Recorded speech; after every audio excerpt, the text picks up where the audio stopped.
Bonjour à tous. Aujourd'hui, je viens rendre visite à Fabrice de la chaîne Perma Sauvage. On va lui faire une petite interview, on va lui poser plusieurs questions sur différents sujets et on va voir un peu ce qu'il peut nous apporter et nous expliquer donc sur la permaculture, le castor et les randonnées. On va lui poser différentes questions et puis on va Hmm. analyser tout ça. Allez, c'est parti. Tout d'abord, bonjour. Bonjour. Comment C'est pas comme allez-vous? si on s'était pas vu depuis Ouais, 10 c'est ça, minutes. oui. T'es prêt? Attends. Ça y est, je suis prêt là. C'est prêt? On attaque? C'est bon. Bon, on va commencer par les questions permaculture, ça te va? Allez, ouais, bah ouais. Alors, comment tu définirais la permaculture à quelqu'un qui n'y connaît strictement rien au concept? Eh ben, la permaculture, en gros, c'est comment revoir la façon dont on cultive les plantes, dont on jardine, euh, pour que ça soit, pour faire en sorte que ça soit une culture permanente. Parce que permaculture, ça vient de permanent, permanente agriculture. C'est-à-dire on va essayer de faire de l'agriculture permanente. C'est deux Australiens qui ont trouvé ce concept de après-guerre en fait, ils ont remarqué qu'on utilisait beaucoup d'énergie pour pour produire notre nourriture et on utilisait même plus d'énergie pour produire que l'énergie en fait qu'on en tirait. Donc on avait besoin par exemple de 2 calories pour au final avoir une calorie, tu vois. Donc ils se sont dit si on continue comme ça, au bout d'un moment on n'aura pas assez de ressources pour produire notre nourriture. Donc ils ont cherché un modèle d'agriculture qui soit beaucoup plus circulaire où on va essayer par exemple d'utiliser une calorie pour produire 2 calories. Tu vois. Et ils sont partis donc comme ça à chercher C'est des. pour que ce soit plus rentable en fait. Exactement, voilà, c'est pour que ce soit plus rentable. Donc ouais, c'est de l'agriculture permanente. Après ça s'est beaucoup transposé au niveau du jardin, du potager et sur plein d'autres aspects. Voilà, c'est vraiment comment est-ce qu'on pense son jardin en système et comment en système fermé et comment est-ce qu'on intègre son jardin dans l'environnement. Donc au commun des mortels à tout le monde quoi en fait, pour que ce soit adapté à tout le monde. Voilà, c'est ça. Qu'est-ce qui t'a donné envie de t'intéresser à ce système? Eh ben, c'est que déjà à la base, moi, j'adore la nature, je jardine depuis tout petit et et, et à un moment donné, j'ai voulu parce que je jardine, mais en fait, voilà, je plantais des fleurs, je taillais des arbres, je tondais la pelouse, des trucs comme ça. J'étais pas dans le côté potager. Et un jour, je me suis intéressé au côté potager. Comment est-ce qu'on pourrait produire sa nourriture, même sans avoir de terrain, dans des pots de fleurs par exemple. Et c'est comme ça que je suis rentré un petit peu dans le monde du potager et en découvrant sur YouTube ou dans des bouquins comment est-ce qu'on peut cultiver ces plantes sans utiliser d'engrais, en utilisant des graines qu'on peut soi-même reproduire. Bah, j'en suis arrivé, je sais pas comment, à la permaculture. Et du coup, bah oui, j'ai découvert la chaîne de Damien Descartes, chez qui après je me suis formé justement à la permaculture, au design en permaculture, à l'aménagement en permaculture. Et donc voilà, puis à l'époque j'avais pas de terrain, donc j'avais qu'une petite terrasse. Et du coup, bah, la permaculture c'était une solution pour moi de facilité, on va dire, pour produire mon propre terreau. Parce que j'ai trouvé l'astuce de finalement faire de la culture en lasagne. La culture en lasagne, en fait, c'est une méthode de culture issue de la permaculture où on va superposer des couches de matière organique. Donc ça va être des feuilles mortes avec du gazon ou des trucs comme ça. Sans transition, un peu comme les lasagnes qu'on a mangées à midi. Exactement, ouais. C'est bien. Qu'on a du mal à digérer On a du parce mal à qu'elle digérer. est tellement bonne. Tellement bonne que. Et du coup, je suis tombé fan de lasagne. Et t'as fait la permaculture en lasagne. Voilà. Et du coup, j'ai fait ça dans des pots de fleurs. Parce que je voulais pas acheter du terreau, parce que le terreau ça assèche les tourbières. Le terreau, au bout de 6 mois, il faut remettre de l'engrais. Donc moi, je voulais vraiment un truc issu de l'agriculture permanente, quoi, un truc permanent, une culture permanente. Et en fait, je me suis dit, bah, pourquoi pas faire un compost dans un pot de fleurs. Et moi, après, bah, j'ai juste à nourrir le pot de fleurs avec de la matière organique. Et j'ai pas besoin de changer le terreau chaque année. Et c'est comme ça après que je suis rentré dans le mini écosystème de la permaculture. Voilà. Tu m'arrêtes si je me trompe, mais donc permanence, culture en permanence, c'est bien Ouais, ça? permanence agriculture. Donc agriculture permanente. Voilà, Ok. ça, Quels sont les principes fondamentaux de la permaculture qui t'inspirent le plus? bah, il y a les trois éthiques de la permaculture qui sont prendre soin de la terre en général et de la terre de son jardin aussi, hein. Prendre soin de l'homme, donc aussi comment est-ce que moi je m'intègre dans mon jardin, quelles sont mes forces, quelles sont mes faiblesses et comment est-ce que j'adapte tout ça à mon jardin, partager équitablement les ressources. Donc ceux qui ont inventé la permaculture, ils se sont dit que si on veut que le monde il soit soutenable, si on veut que le monde il soit durable et qu'on puisse continuer à produire de la nourriture sans épuiser les ressources de la terre, il faut qu'on ait des éthiques qui sont prendre soin de l'homme. Donc comment on prend soin de nous, et c'est comme ça qu'on va prendre des décisions après. Comment on prend soin de la terre et comment est-ce qu'on partage aussi équitablement les ressources qu'on arrive à produire. Donc c'est pour ça aussi qu'on aime bien aussi inviter la biodiversité dans le jardin, parce qu'on va partager, on va faire des tomates, mais on va pas en faire que pour nous. Si de temps en temps, je sais pas, il y a euh, un oiseau ou un renard qui veut manger une tomate, il est bienvenu aussi. Et du coup, on produit plus. Comme ça, on sait qu'au final, Donc il y en a autant pour l'humain que pour l'animal. autant on préférait qu'il y en ait plus pour nous que pour les animaux, mais des fois, c'est l'inverse, ouais. Et il faut aussi, c'est c'est le jeu, quoi. Je sais plus la question, mais Dans la question, tu y as ah entièrement oui. répondu. Et puis il y a aussi des principes de permaculture, mais là je vais pas les dire parce qu'il y en a pas mal, il y en a une douzaine, il y en a même plus en fait. C'est en plusieurs points? C'est dit quoi exactement? C'est En plusieurs gros, paliers? il y en a un par exemple qui va dire, je les ai pas tous en tête là, hein. Je- J'arrive pas à me cadrer sur le truc.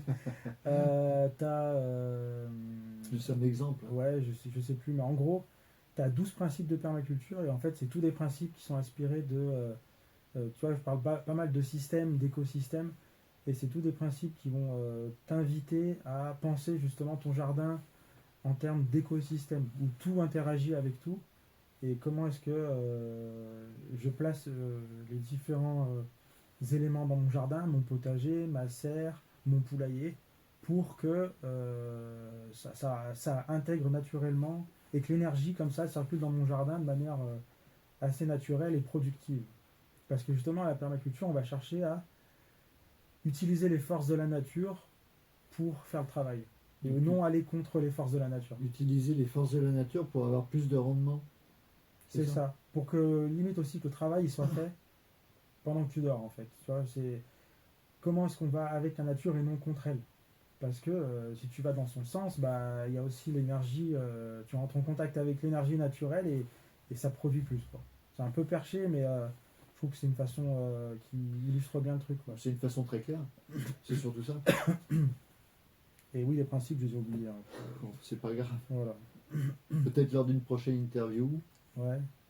Si, il y en a un, c'est les ressources des uns. Ouais, je sais plus, allez. On laisse tomber.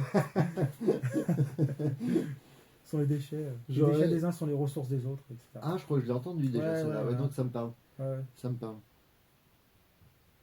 Une erreur que tu as commise au début et que tu conseillerais d'éviter. Eh ben, une erreur que j'ai commise au début que je conseillerais d'éviter, c'est, j'ai envie de dire que ça rejoint un principe où il faut commencer petit. C'est vrai qu'au début, on a envie de faire plein de choses, plein d'aménagements. Et quand moi j'ai découvert que ça fonctionnait bien, le fait de cultiver dans des. J'ai pas fait l'erreur tout de suite. Au début, j'ai commencé sur ma terrasse hein, avec deux sacs de course en plastique tout simplement où j'ai fait mes lasagnes à l'intérieur pour voir si ça marchait. Et quand j'ai vu que ça fonctionnait, l'année d'après, en fait, j'ai fait tout d'un coup. J'ai acheté enfin, j'ai trouvé, j'ai chiné des pots, j'ai construit des bacs, j'ai construit ma serre, j'ai fait plein de trucs d'un coup.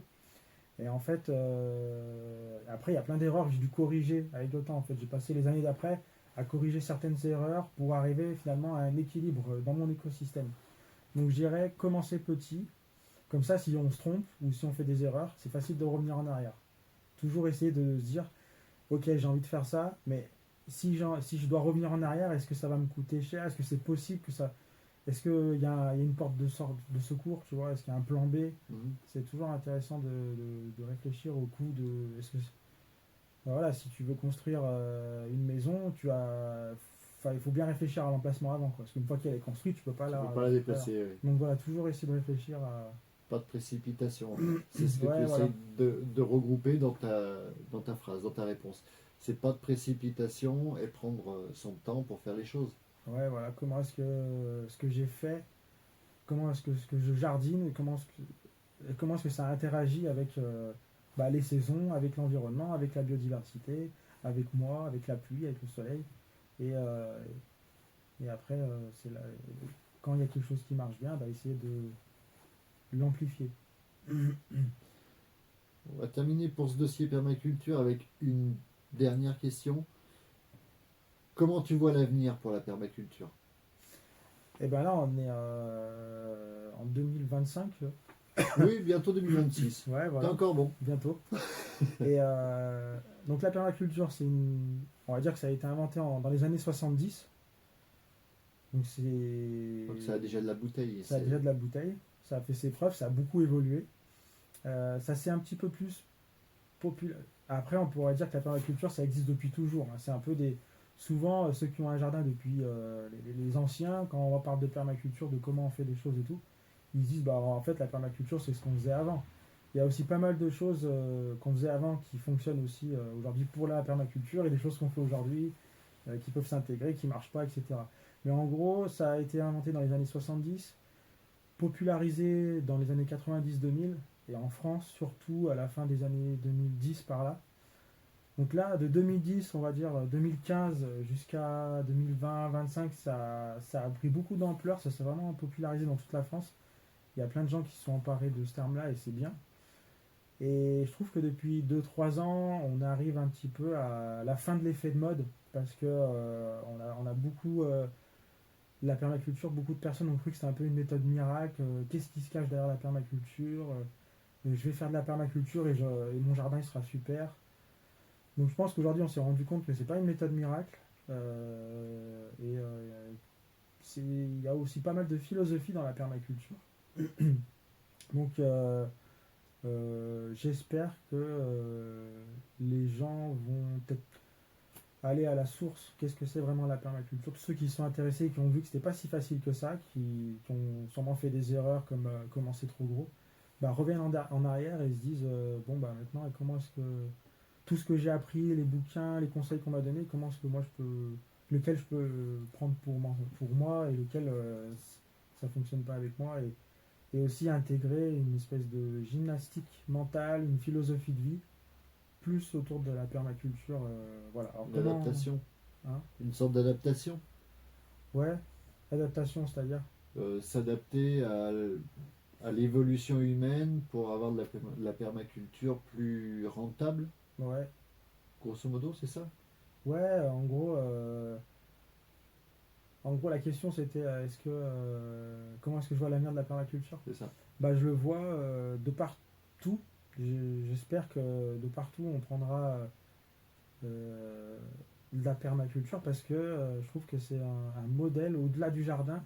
C'est comment est-ce qu'on repense tout, comme je disais, en termes de système d'écosystème. Et ça permet justement de se reconnecter à son environnement, à son contexte, de s'adapter à son environnement. On n'est pas là pour imposer un modèle de jardin qu'on va mettre de partout comme on fait aujourd'hui, hein. Aujourd'hui, on a le joli gazon, on a quelques arbres au fond du jardin, la piscine et puis un petit poulailler. Non, comment est-ce que moi, si j'habite, je sais pas, en Bretagne ou dans la Corrèze ou dans le Var, ça n'a rien à voir. À chaque fois, il y aura un terroir différent, une terre différente, un climat différent, des traditions, des cultures. Et c'est comment est-ce que on s'adapte. Enfin voilà, je sais plus c'est quoi, mais ouais, c'est ça, c'est l'adaptation. C'est s'adapter au climat, s'adapter à l'environnement. En fait, c'est ça surtout. Ouais, c'est ça. Ouais. Donc j'espère que on la prendra un peu plus au sérieux. Faut espérer. Faut Ouais, espérer. ouais. parce que c'est quand même pour notre avenir et puis pour l'avenir de nos enfants, donc c'est pas rien. Mhm. Bon, on va passer au deuxième thème de notre questionnaire. Ouais, Je te laisse boire un coup parce que ouais, je sais que tu sors d'une petite grippe, une ouais, petite arrêt maladie, donc c'est compliqué pour toi ouais, de tenir le crachoir à une interview. c'est Donc, ça, exactement. donc on passe au thème castor.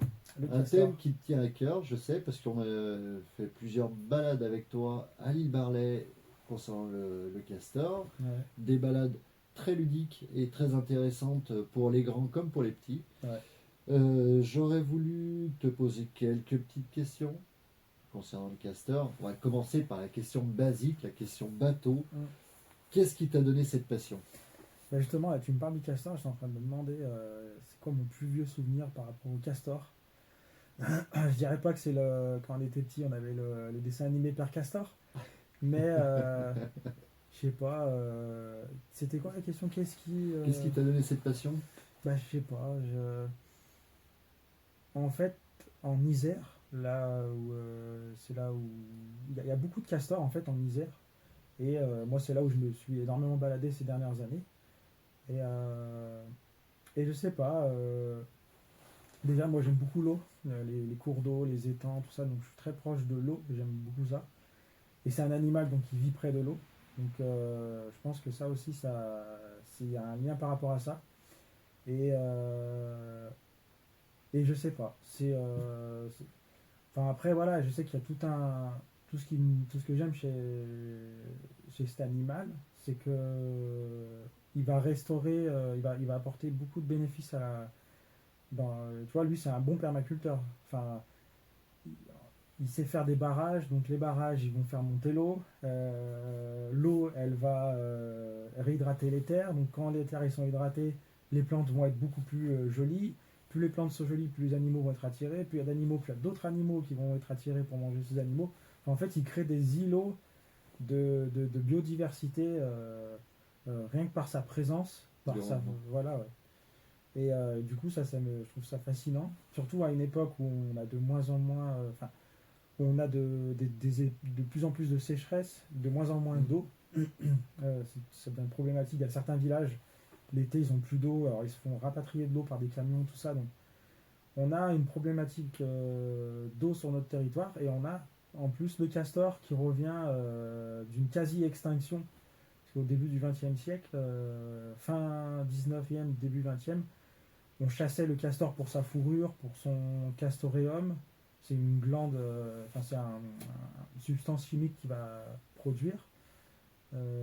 Et donc on l'a énormément chassé parce qu'aussi il fragilisait les bords de rivière, etc. Enfin, il y avait des galeries, tout ça. Donc il restait à peine une centaine de castors à la fin du 19e. Et petit à petit, en fait, il y a même une personne qui s'est rendu compte que ça pouvait plus continuer comme ça, quoi, qu'il fallait, si on continuait à chasser le castor, il n'y en aurait plus. Donc il s'est battu pour créer une loi pour protéger le castor. Et il a réussi, donc c'est au début du 20e. Le castor a été la première espèce en France à être protégée.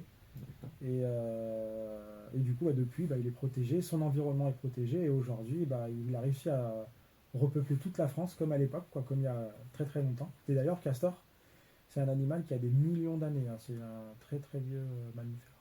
Voilà. Donc du temps des dinosaures. Après, je crois. Après, Je crois que c'est un peu après, ouais. Je suis pas sûr, à vérifier. Mais je crois que c'est 750 millions d'années. Alors, dans toute ta réponse, tu m'as donné une autre question qui n'est pas sur mes feuilles. Ah ouais. De combien de pourcentage il a repeuplé la France à peu près?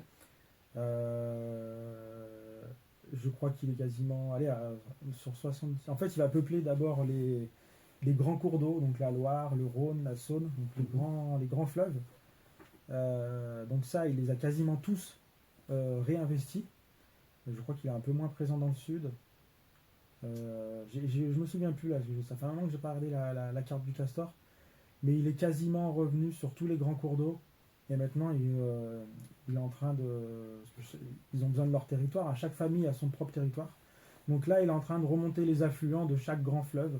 Donc il rentre dans les terres petit à petit et Il repeuple toutes les terres. Il est beaucoup présent, je crois, en Alsace, en Isère aussi, du côté de chez nous. Et voilà, je crois que dans la Loire aussi, il arrive en force. Voilà. Et Il y a dans le sud. il y a une catégorie de territoire où vraiment c'est en fonction du climat, il agit en fonction du climat. Alors lui, il s'adapte, c'est un animal qui s'adapte à tous les territoires. Les animaux, ils peuvent pas aller à... Lui, il s'adapte. Alors je sais pas s'il peut aller trop en altitude, je veux pas dire de bêtises, mais je sais que c'est un animal qui est quand même assez adaptatif. Tu vois, il craint pas trop la pollution. Les animaux, ils craignent la pollution, donc dans certains endroits, ils peuvent pas prospérer. Lui, il est quand même assez robuste, donc il me semble qu'il s'adapte à tous les types de climat. Il y a même le Canada, le castor du Canada. Je ne sais plus son nom exactement, mais nous on a notre castor en Europe et il y a aussi un castor au Canada. Donc ouais, au niveau montagnard, je pense il est Il est adapté. costaud. Ouais, il est costaud. Ouais. Il y a quelque chose qui les différencie entre le castor du Canada que tu évoquais et le Ouais. castor européen. Il y a une différence de coloris de pelage ou quelque chose qui les C'est différencie ou juste c'est la trait taille. pour trait les mêmes? C'est les mêmes. Après, je sais pas trait pour trait, mais je crois que c'est exactement les mêmes. Sauf que le Canada, il est plus gros. Et nous, il est un peu plus petit. Donc il est mieux nourri en fait chez les Canadiens Voilà, que je chez pense que peut-être qu'il a une grosse fourrure, on dirait qu'il est plus gros, parce qu'il fait un peu froid. Mais d'ailleurs, on parlait tout à l'heure que c'est un animal préhistorique, entre guillemets. Ouais, bah ouais, préhistorique.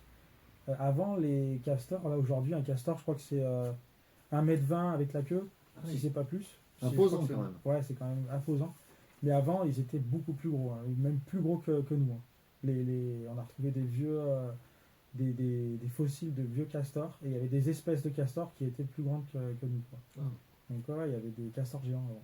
c'est quand même quelque chose d'impressionnant. Ouais, c'est un animal qui a toujours vécu au travers de l'histoire en lien aussi avec nous. Parce que nous, on est des animaux, et donc on s'installe, l'humain il s'est toujours installé au bord des cours d'eau. Parce qu'il y a de l'eau, parce qu'il peut faire ses cultures, il peut aussi faire circuler sa nourriture dans l'eau, faire des échanges commerciaux, etc. Et le castor aussi, il est vers l'eau. Et apparemment, on aurait retrouvé souvent des barrages de castors fossilisés près des moulins. Donc voilà, apparemment, on se servait des barrages de castors pour faire des ponts, tout simplement. J'ai déjà marché sur un barrage de castor, ça bouge pas. Hein. C'est pas juste des bois comme ça, tu peux y aller, tu marches, ça va pas bouger. Donc apparemment, on s'en servait au lieu de construire des ponts. Et ben, on s'installait vers les castors. On mettait des moulins, et on avait notre pont, et voilà. Apparemment, il y aurait une légende qui dit on a toujours été en lien un petit peu avec le castor. Et je crois que c'est les Amérindiens qui disaient qu'ils appelaient le castor le petit frère qui parle parce que ils entendaient souvent l'hiver le castor dans la famille du castor dans le terrier, dans la hutte.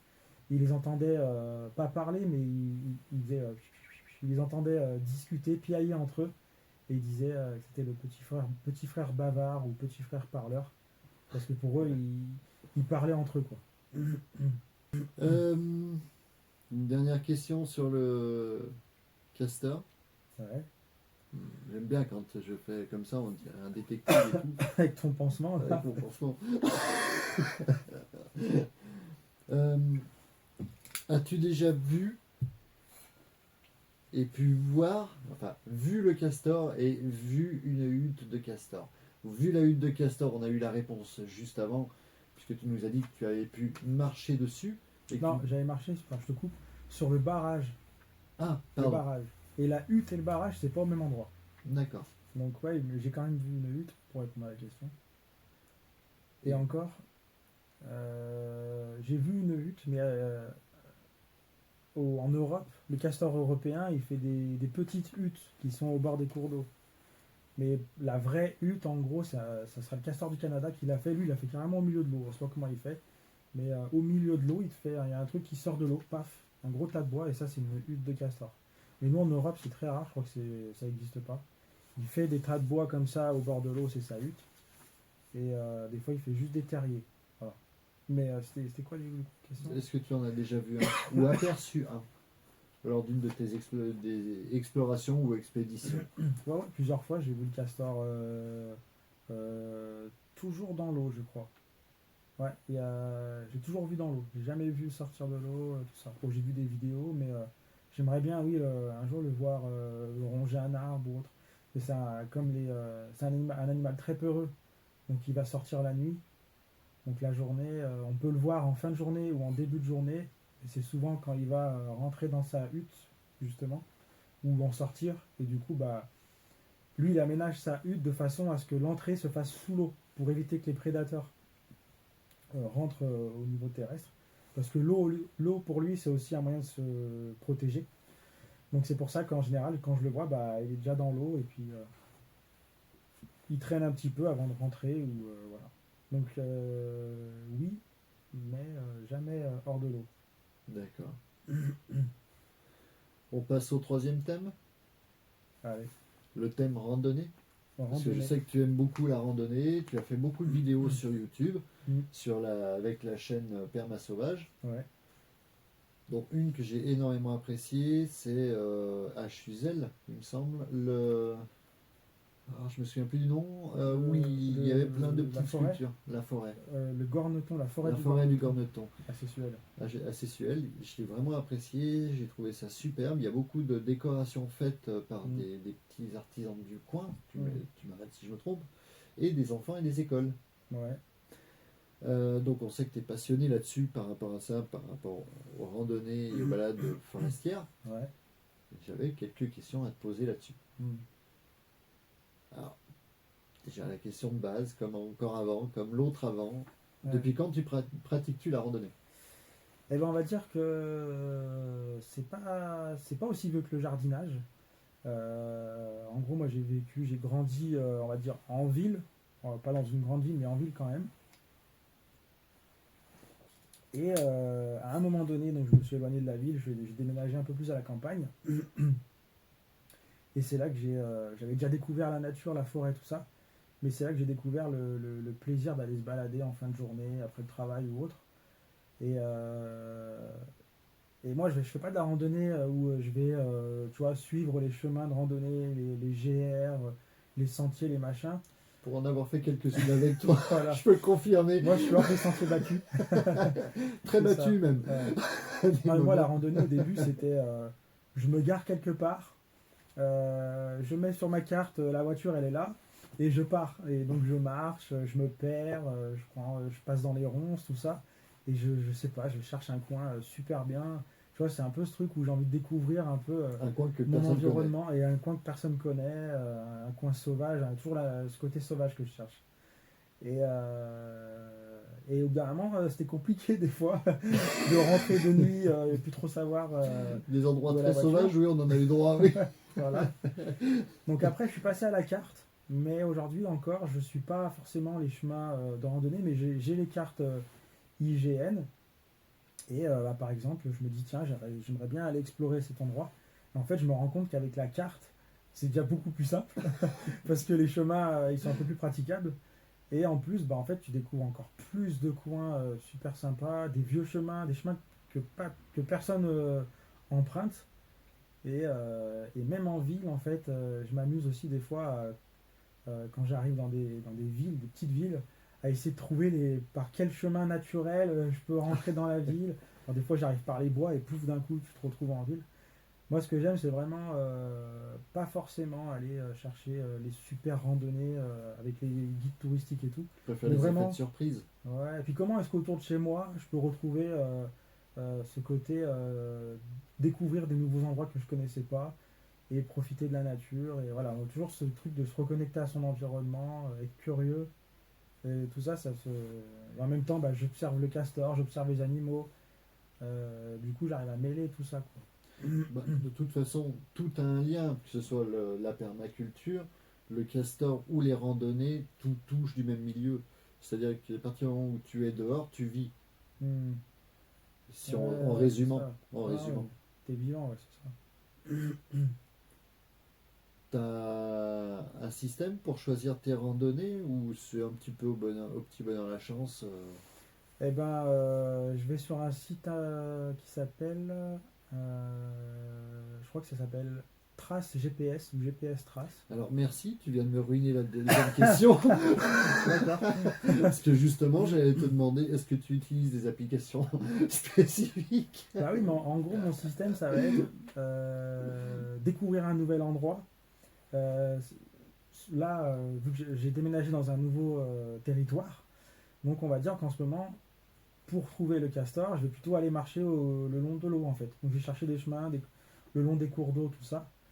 Donc non, en général, je regarde les cartes, je regarde là où il y a le plus de vert ou le plus de bleu, et je me dis tiens, j'aimerais bien aller là par là-bas. Et après, donc je consulte les cartes IGN, c'est là où il y a tous les chemins de rando. C'est Napoléon qui avait fait ces cartes, hein. On a la chance en France, on est le seul pays où on a des cartes aussi détaillées sur nos territoires, sur nos petits chemins et tout. Ça, c'est que la France. Et c'est grâce à Napoléon qui, avec C'est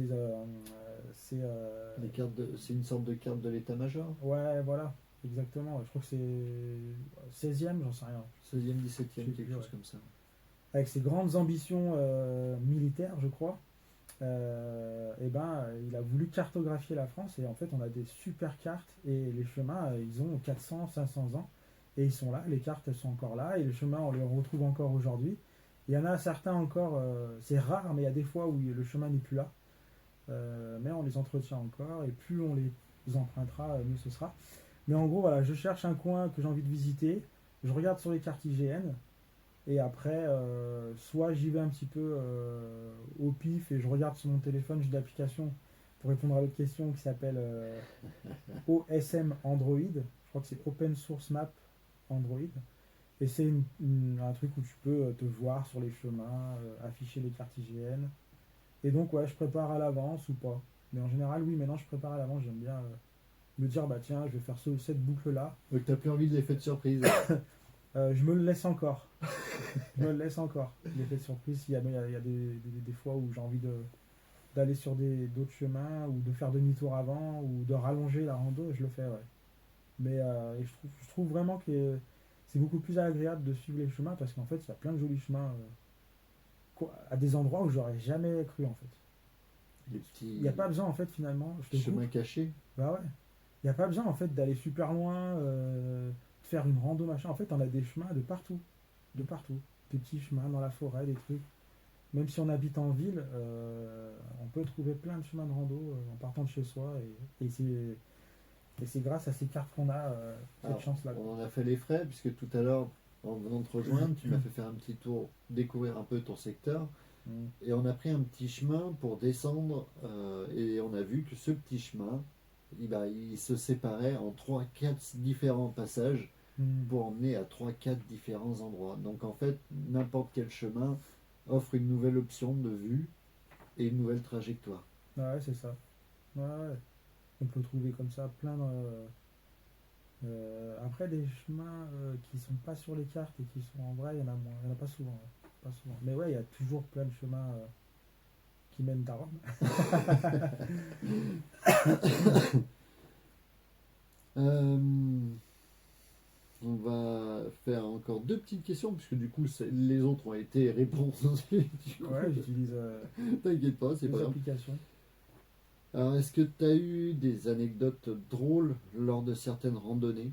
Est-ce qu'il t'est arrivé des faits un peu bizarres, des petits accidents ou quoi que ce soit? Ah là là, ça c'est une bonne question et je sais pas si j'aurai la réponse. Mais non, je dirais que des fois, tu pars faire une rando, puis au final, tu vas trouver un super coin avec une super vue, et puis tu vas juste te poser et apprécier le moment. Non, j'ai pas vraiment. Si, voilà, il y a toujours. J'en ai fait une vidéo là de l'arbre triomphal qui se trouve dans la Ouais, forêt des Côtes d'Arrêt, je crois. ouais. Et cet arbre, en fait, j'avais découvert vraiment par hasard. Parce que j'ai vraiment poncé plein de chemins et tout de rando. Et un jour, je pars du côté des Côtes d'Arrêt, jardin, et je fais une balade, une super balade, vraiment trop bien. Des grands champs, des grandes plaines, un beau soleil de printemps. Le jour, il commençait à se coucher et tout. C'était vraiment une super balade. J'étais vraiment, ça m'a vraiment fait du bien. Parce que des fois, ça fait vraiment. C'est ressourçant, quoi, une balade, hein. Et je sais pas, je fais un détour qui n'était pas prévu dans une forêt. Et dans la forêt, peut-être que tu mettras des images ou je te filerai des images. Hmm. En fait, je tombe sur l'arbre triomphal, mais je savais pas que c'était super connu. Et en fait, c'est un chêne Non, c'est un hêtre. C'est un hêtre et qui est en forme. Et je crois que ça fait un rond. Ça fait un rond. Ça fait un rond. En fait, c'est deux hêtres qui se sont fusionnés et ça fait une arche, quoi, finalement.